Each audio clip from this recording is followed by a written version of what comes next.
Hi there, welcome to the God's Eye Production Podcast.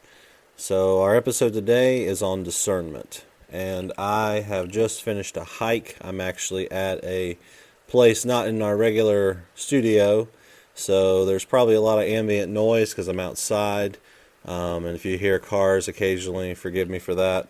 We're pretty close to the road. So today's episode is on discernment. I feel like we've talked about it some, but we've not talked about it a whole lot.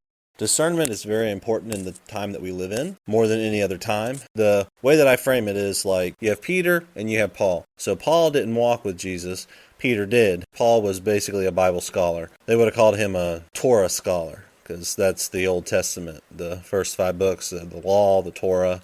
Difference of opinion there, difference of teaching, but still the Word of God. A long time ago, when we first were settling the world and people were branching out, missionaries, it was more of a Peter type of way of doing things. Now, I'm not talking about the Crusades. I'm talking about people who actually were doing what they were supposed to by spreading the word. They weren't doing anything like that. That's a whole different topic, and there's probably plenty of podcasts out there on that. I am not responsible for what happened 600 years ago. I am who I am now, and I was created for such a time as this, just like you were. So discernment is very important in the world we live in. When Peter was on the scene, he was telling people about what he saw Jesus do, what Jesus taught him, etc. So he was a witness. Paul, being a Bible scholar, for lack of a better word, he had a different type of focus. His focus was more discipleship, which is our bread and butter here at God's Eye Productions. So both are important. You need both the witness and the testimony, and you also need the discipleship as well. One gets people to see what God's done in your life, and maybe they can get delivered from whatever's ailing them. And the other is how you back stuff up. Why does God allow evil in the world? What about this? What about that? That's more of a discipleship thing. That's more of a scholar-based question. And the world is full of questions now. In some ways, more full of questions than it ever has been. And with that being said, evaluation is very important. So we have so much data thrown at us. I mean, just as a side, like right now, think about how many podcasts you listen to on a daily basis. I mean, do you go from one to the other, to the other, to the other? And if so, why don't you allow your soul time to breathe, or at least your brain to kind of have a moment? Because going from content to content to content, it's not really kind to the soul. So it's just something to think about. And that's also the reason why sometimes there's a long pause between each episode. And I'm trying to shorten that. I apologize. I also want you as a listener to have time to process and think things through. So we live in a world now where it's all about evaluating information. We need to discern what's good information, what's bad information. When I was in school, we used to say jokingly, if it's on the internet, I bet you it's true. And we did that jokingly because the internet was just starting to become what it would become today. Because I went to school in the late 90s, early 2000s. So in computer world, that's a long time. 30 years for something that's a computer would be considered ancient. I was born in 87, so I'm right on the cusp between what was and then what would become. So even now, I still see that there's a big disconnect between the way technology is and what it was. And because of that disconnect, I kind of like going to old websites. There's one called 404found.com or something like that, and it's a database of websites from the 90s that are still operational. And I don't know how many of those are still operational, but it's kind of neat for a nostalgic trip. Anyway, the ability to discern now in our world is very important. Our world is very focused on feelings, how I feel about something, but not how I evaluate something. I think we talked about last time, in the Word it says, "Come, let us reason together." And that was a verse that we referenced. So same thing this week. It's important to evaluate your doctrine, your information. But there are some pitfalls with that, and we'll talk about that. Just kind of start off to shake things up a little bit. I had a dream early this morning about my old church I used to go to as a kid. And basically there was music there, but it was like pseudo-worship music. It wasn't real worship music, potentially AI generated.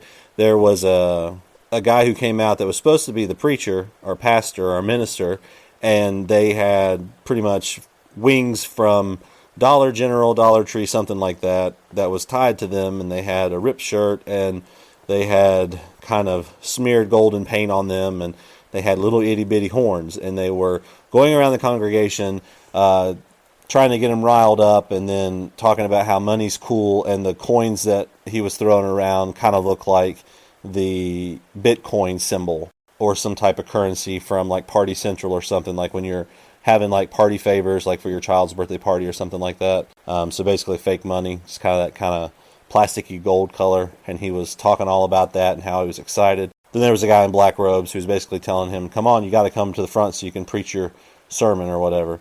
So that is very evocative of kind of the world that we live in church-wise here in America, because for the longest time it's been prosperity gospel, health, wealth, and happiness. If I believe it, it'll happen. I name it and I claim it. And if it doesn't happen, it's because I don't have enough faith, or I didn't pray enough, or I didn't give enough money, and that's not the gospel. The gospel tends to spread more during times of persecution.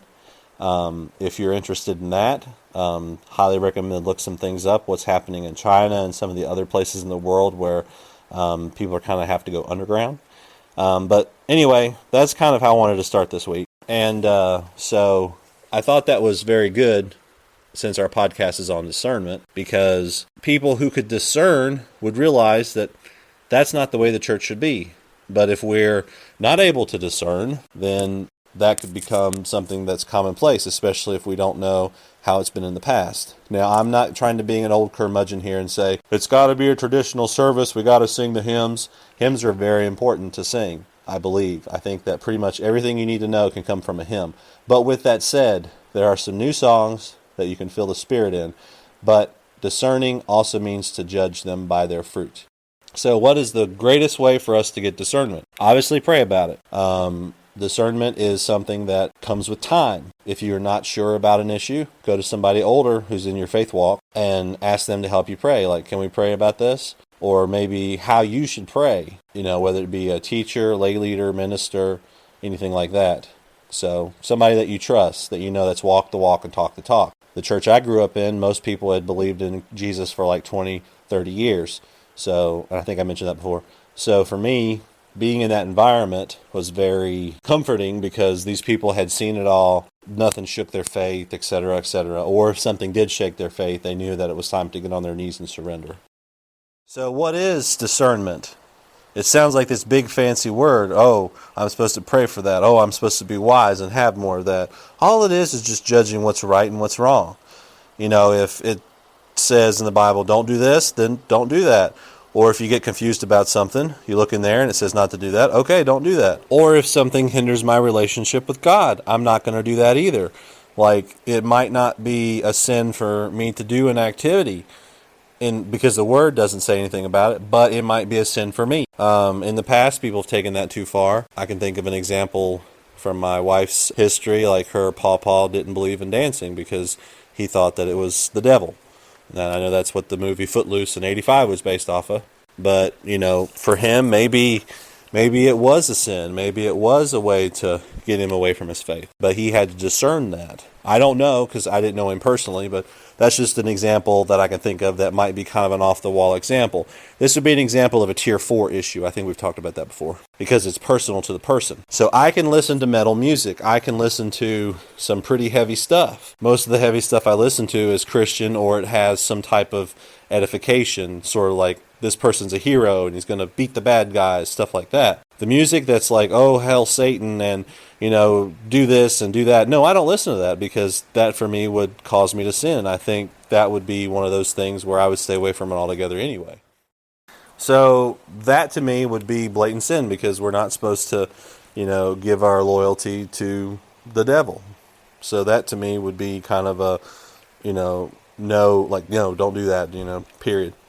But some things might not be a sin that for you, that might be a sin for someone else. I can drink a little bit of wine, but somebody who used to be addicted to wine or an alcoholic should probably stay away from that. So that's where discernment comes in. How do we get discernment? We talk about it with people, we pray about it, we read and dig deep into the Word, And I'm not talking about just what it says. I mean, go back into the Greek, go back into the Hebrew. Get some help if you need to by somebody you trust or somebody who knows this kind of stuff. A modern day Paul, if you will. And, what does this word really mean? What's this word mean in this context? Does it mean this? Does it mean that? That would be a great way to build discernment. Another thing is know the difference between a devil thought and a God thought. You should jump off this cliff right now. That's probably not a God thought. That's a devil thought. That thing you did last week, you failed. That's probably a devil thought. Last week you tried your best. You did what you could. You'll get it next time.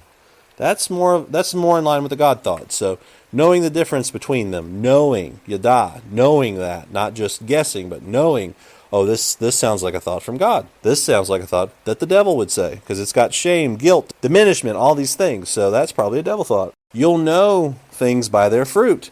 Oh, well, this person's so great and blah, blah, blah. He's done this, he's done that. Okay, great, fine. But then when I actually get to see what he does and see how he handles that situation, that's the fruit of that situation. So then I'll know, oh, well, he's not following biblical value. He honors God with his lips, but he doesn't honor God with his heart. So there's a little bit something in there that in him that's twisted because he's trying to put his own Torah in there. He's trying to put his own agenda.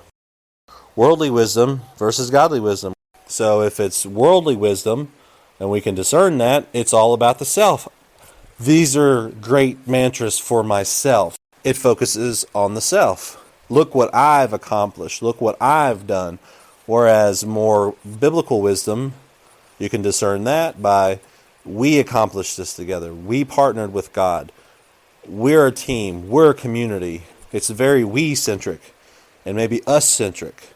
But if it's us versus them mentality or an I mentality, check your Bible, because chances are it's probably more worldly wisdom.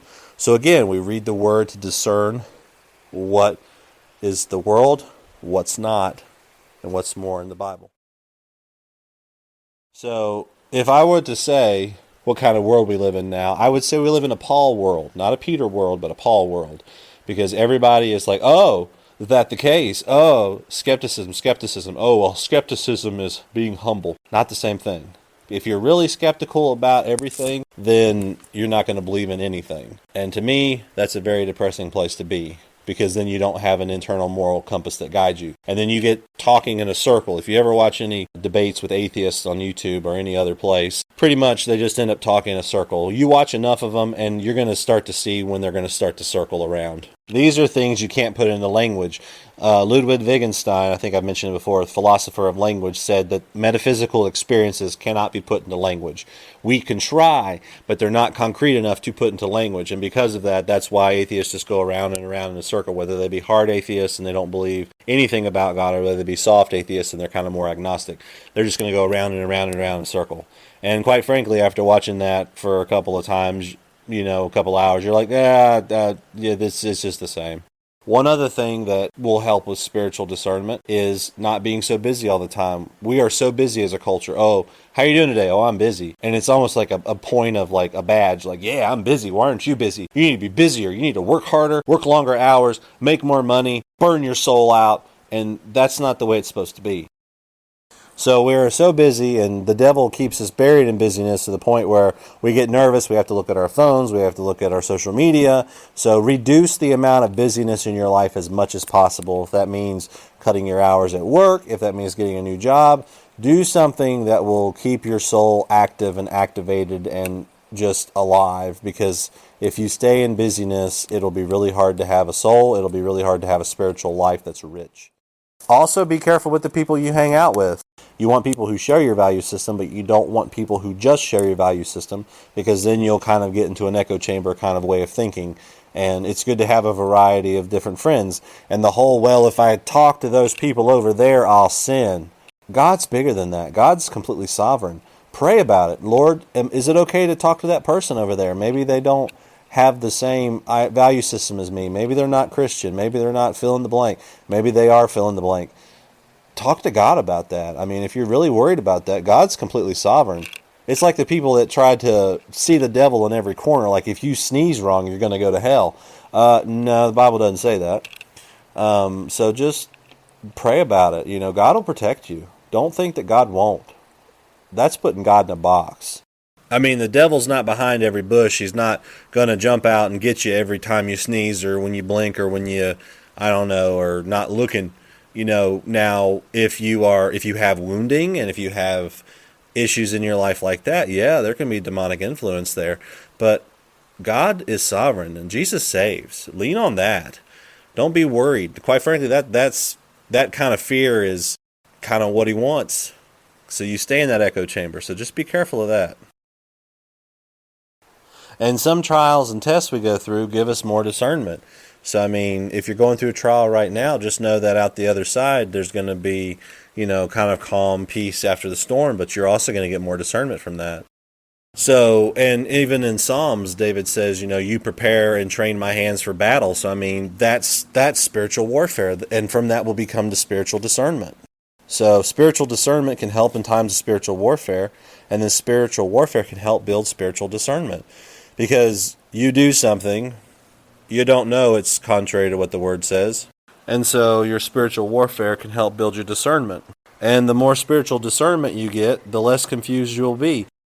What's another way that I can get more discernment? Why can't I hear from God? Why can't I understand the right from the wrong? Maybe you have some blockages. And I'm not talking about anything medical here. I'm saying that maybe you have some blockages. Maybe you have some unforgiveness in your life. Maybe you need to forgive a couple people. Maybe you need to forgive yourself. Maybe you need to remove shame, guilt, fear, worry, anxiety. When I do the pause app, Lord God, I come before you now. What do I need to release? You need to release and more often than not, you need to release some anxiety. If I'm so spun up about things, I'm not going to hear from God. God really only comes to me when I'm in presence and in mind, when I'm sitting and I'm in a quiet place, like right here beside this creek. So that's the time it's going to be there. And if it's life-giving, then it is God. If it doesn't give life and it continually takes life from you, probably not from God. Communing with God every day is very important.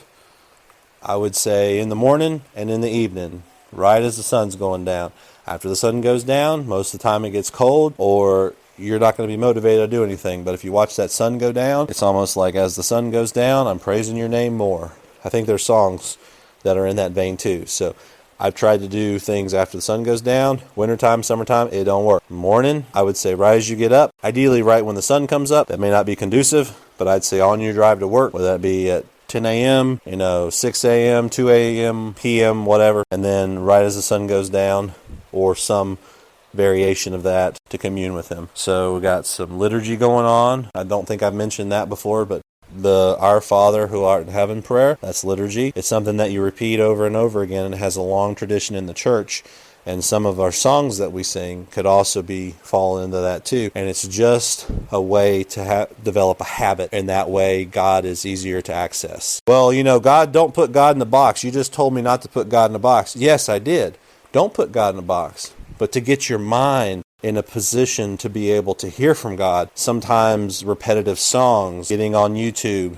I think there's a great band called Harp a Day, and it's all Gregorian, and it's that frequency that's called the heavenly frequency, and you can look this up, and not going into it too much, but basically there is a frequency that our bodies recognize that calms us down. And you can think probably right now of music that revs you up and music that calms you down, and chances are it's within a certain frequency range. However, modern science, this is still controversial, but monks have done it for thousands of years.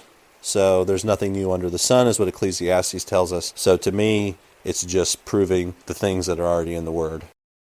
Another thing to get more discernment is to meditate on the Word, and that will reinforce the truth. So Psalm 23, great example. It's not just for funerals, guys. So the Lord is my shepherd, I shall not want. I prefer the KJV. I don't recommend the Passion, but any other translation typically does all right. But I memorized the KJV when I was a kid. The Lord is my shepherd, I shall not want.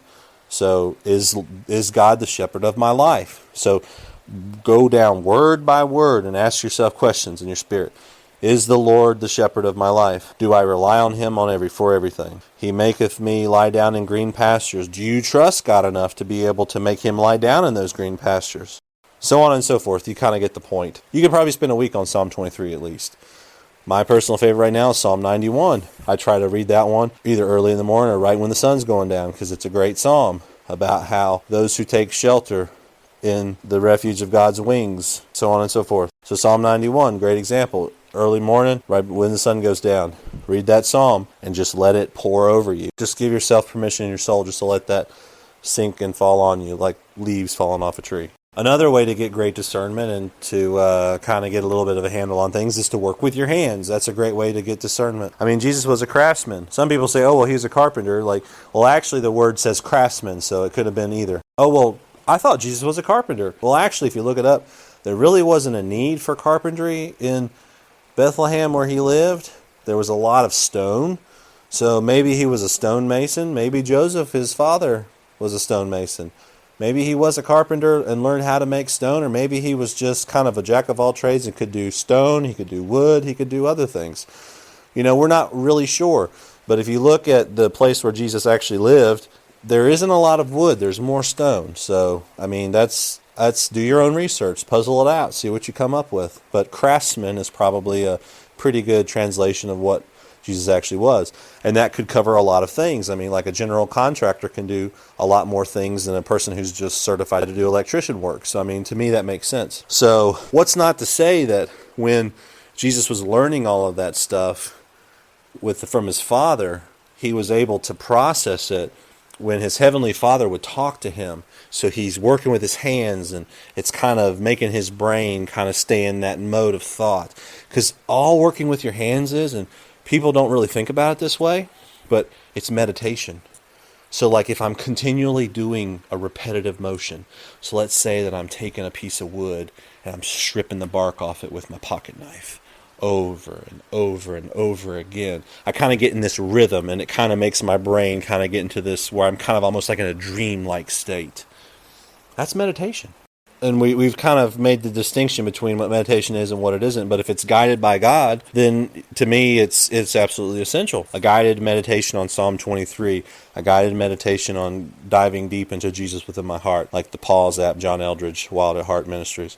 I mean, that to me is kind of what doing the thing where you're stripping the bark off of the hiking stick that you're going to make. You're doing it over and over and over again, and suddenly you kind of stop and you think, man, that was cool. And you think, oh man, now I know why that person was mad at me, or fill in the blank. To me, that's kind of how I process things, like if there's something going on. Sometimes it takes me a while because I have to think things through, and sometimes thinking about something else helps me with what I'm having to struggle with. So don't discredit working with your hands. I mean, we talked about blacksmithing, in the first season here, about how working with the metal kind of made my faith increase and kind of showed me some things and made it a little bit more practical. I mean, Jesus would talk about farming because people in the area he lived in were farmers and they were fishermen. So he used those kind of metaphors to get his point across about spiritual things. Same thing with blacksmithing. I could get into a group of blacksmiths, and if they had an open mind and they were believers,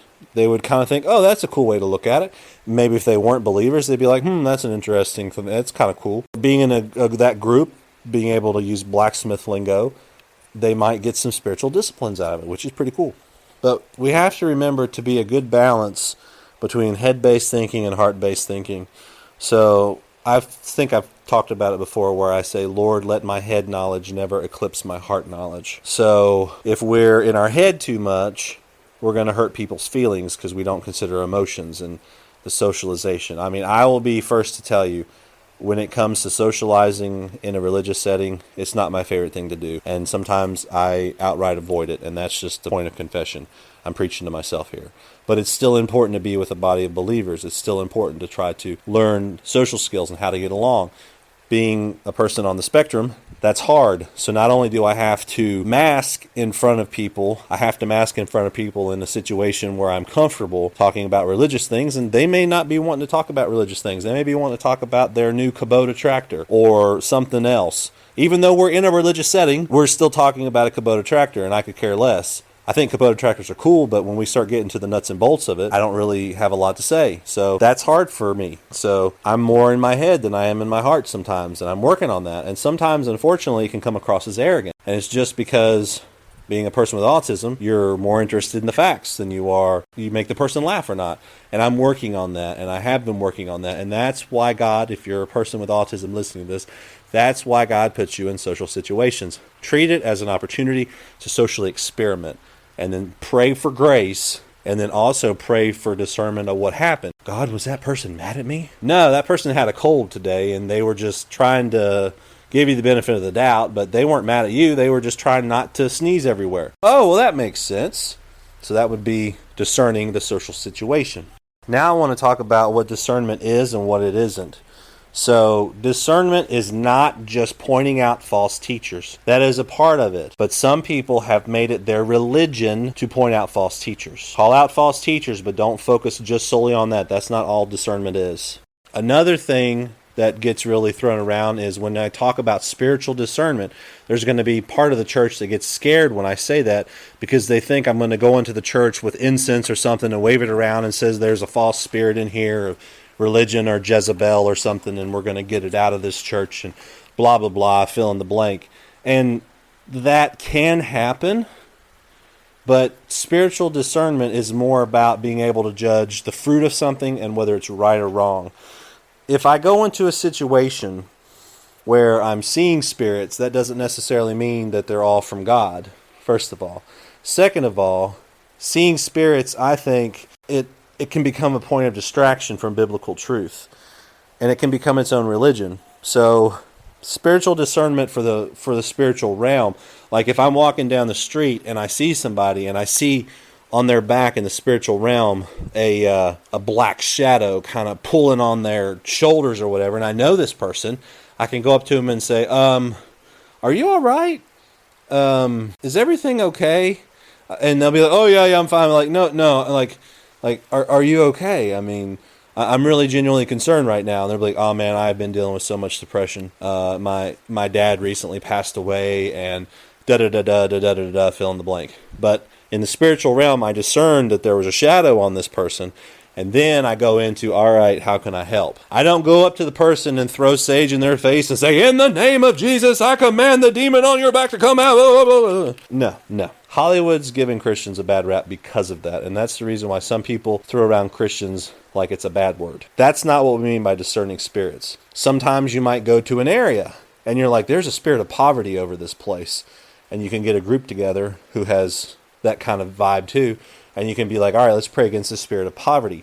But I would say, before this gets off into the weeds and it kind of becomes something that it doesn't need to be, it's kind of like in your house. When you have a carbon monoxide detector or a fire alarm, when there's smoke, it's going to go off. So it's there to help you to survive. It's there to help you to do next steps. So the whole discerning the spiritual realm and the spirits and all that and all of those things, that's only 20 to 30% of the time, I would believe, honestly. Because most of the time, it's going to be people who come up and they're like, is this a sin? Is this right? Is this wrong? That's more what we're talking about here. So spiritual discernment is taking your spiritual value system, which is the Bible, and putting up against the world and seeing where God fits into that. Spirits can be a part of that, but it's overdone. Now, somebody who has occult tendencies or was a part of that, that's a whole different issue. I would get with somebody who knows kind of a specific way to help with that kind of deliverance, because that's a whole different set of issues. And that's something that I honestly could not scratch the surface on, because when it comes to things like that, I'm not really sure how you would approach it. I would have to have somebody with more knowledge than me for that. And if I were in that situation and I were you, I would try to find people around you or go to somebody and let a team handle that, because that's something that needs more considerations, more different levels and things like that. And that's not to discourage you if that's the issue there. But after you pray the sinner's prayer, which again, that gets a bad rap, but all I'm saying here is just, I confess, Jesus, what I've done. Forgive me for that. I want you to become Lord of my life and save me. Save me, Lord, so I can walk with you. That's all I'm saying here. To me, that's a sinner's prayer. It's not this big, long, drawn-out thing that if I pray it, it's like an instant ticket. Because people get really upset about that kind of stuff because they kind of go off on this false teacher tangent. That's not what I'm talking about. I'm just talking about plain Jane, Lord, I want you to be the person I follow now. I want to have covenant with you. I want to be married with you. Forgive me for my sins. Let's walk together. I believe you, Jesus. So, like I said, I would have a team or a really good help system with that, because there are a lot of multifaceted issues there, where, like I said, I don't feel anywhere near having counsel for that, and I'm sorry, and forgive me for that, but just pray the prayer, walk with Jesus, and try to find people who were in that. I'm an ex-witch, I'm an ex-warlock, fill in the blank, because they're the ones that could really provide insight that I can't provide. Another aspect to discernment that a lot of people don't consider is, do we share our discernment with others, or just use it to pray more effectively? Because unfortunately, and this is something I'm learning as a person with autism, is unsolicited advice is typically perceived as criticism, even if it comes from an honest heart. So I want to help people. I do. It's what's central to me. But if I try to help somebody and they don't want my help, to them it's going to be a criticism, or I'm going to be weird, or there's going to be this whole other dynamic that I'll have to fight through, because it's on their end, not on my end. Because, something's wrong, we fix it, it's broke, we fix it, we move on. And people don't necessarily work like that when it comes to emotional things. And I'm starting to find that out. Or things where you're kind of getting in their tater patch. So do we share our discernment, or do we use it to pray? So I have a word for this person. They have depression, and I'm going to tell them breakthrough. So I'm going to go up to them, I'm going to run up and say, breakthrough, breakthrough. We're going to have 5 people that are going to shout breakthrough, and you're going to have a breakthrough in your mind, a breakthrough in your... No. That's not for everybody. So, God, am I going to tell this person your word, or are we going to pray about this? Well, you're going to pray about this, because that person over there, that person's agreeing. And if you single them out, you're going to embarrass them. And they're going to be so embarrassed that they're not going to be able to hear what I have to say. So I gave you this word to pray for that person. Oh, okay. Well, God, I got this word off of this person. No, you're not going to say that, because the way you're coming at it is it's the bar. It's a harsh word. It's right, but it's a harsh word. We need to be more amor. We need to have that kind of soft rain falling on the ground in the word that I gave you to tell that person, not a harsh word.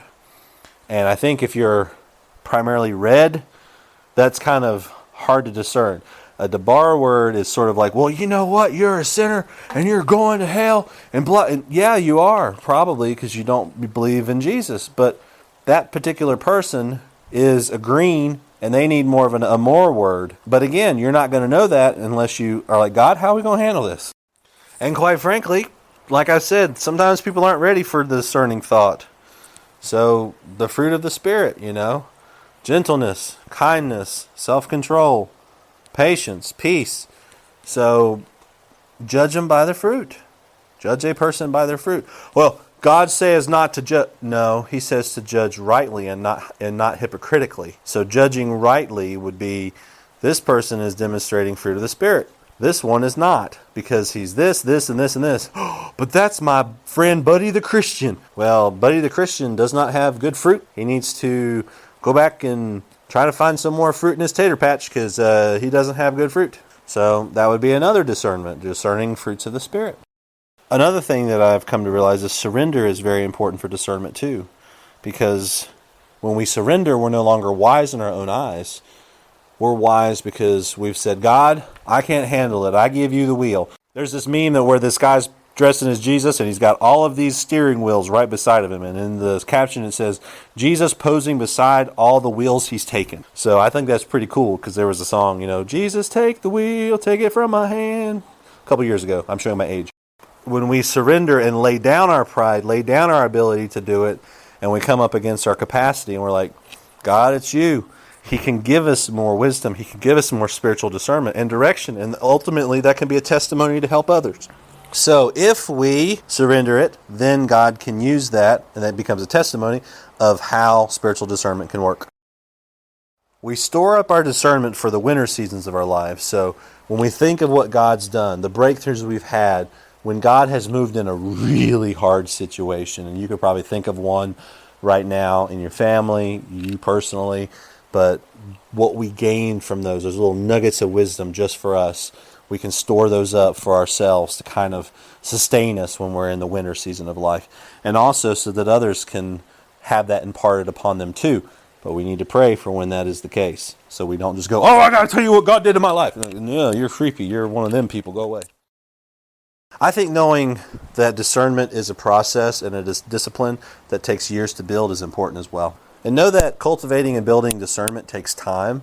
It's not something that's going to happen overnight, and you're going to mess up, you're going to fail, but God's there to pick you up and say, let's try this again. This decision wasn't in line with me. I didn't want you to move to that city. I wanted you actually to move here, but you weren't in a place to be ready for that. And now that you've had this thing that's taken 10 years for you to learn, now we can do something about that. So it takes time. It's a process, so don't get discouraged. Until you develop a more intimate knowledge of the Bible, use your social discernment to be able to find somebody who has the proper level of biblical discernment. So, and that's coming from an autistic side of things. So if I don't have the proper biblical discernment, I can use the social skills that I'm developing or cultivating to help. So if I look at a person and they seem not to be honest and they're dishonest, I can say, well, that person appears to be dishonest. And then sure enough, they were. And again, that takes years to develop too. And I'm still working on that. And I've been in this race for 37 years now. So I'm still learning how to read people, because sometimes people are hard to read, especially when they make it that way. So use your social skills. People who are a little bit neurotypical can do that better than people with autism. So help your friends with autism. This person's eyes are beady. That's why they look dishonest. And you're like, oh, okay. This person is happy because their cheeks are showing. Oh, okay, that's good to know. Find someone you trust to help you develop social discernment skills, because that's a whole different podcast. I'm sure you can find one out there. Type in social discernment skills. But I'm saying that you can use social discernment to help you if you need help learning biblical discernment, because it can kind of become a crutch. But then you get to the point, God's like, don't go that way. Why? That's not a good place for you to be. This is not a good place for me to be, God. I should not be at this bar. There's a lot of sin going on here. I told you. Well, now I know. Sorry I was hard-headed. Or fill in the blank. There's lots of situations like that. Or, for me, I'll be like, God, can I go on this hike? And God will be like, no, don't go on that hike. Well, I'm going to go on the hike anyway. It's the worst hike I ever had. I was very blessed that I was raised around adults and people who were older that were really strong in faith. So discernment for me was always very important, and it was always something that I didn't know what it was when I was younger, but I knew that these people were wise. These people knew about God. And then I learned about this thing called spiritual discernment, and I was like, all right, I'm all about this. So anyway, those are a couple ideas about discernment. Highly recommend looking up more things. I'll provide some links to the resources that I pulled some things from. Do some more research on it. Highly recommend that. Anything we talk about, you go out, you puzzle out, do some more research. If there's something I've not considered, you can email me. If there's something I've gotten wrong, absolutely email me. Anytime I had kids and they said, well, Mr. B, you're wrong because on page number 47 it says this. I'm one of those people like, oh, well, you're right. Thank you for helping me figure out the right answer. And don't get caught up in what's right and what's wrong either with discernment or any of the things we talk about, because ultimately you have to walk it out with God, and it's a partnership with Him, and He'll let you know when you're doing things you don't need to be doing, or keep doing what you're doing. Anyway, we'll see what God leads for the next week, and we'll see you next time.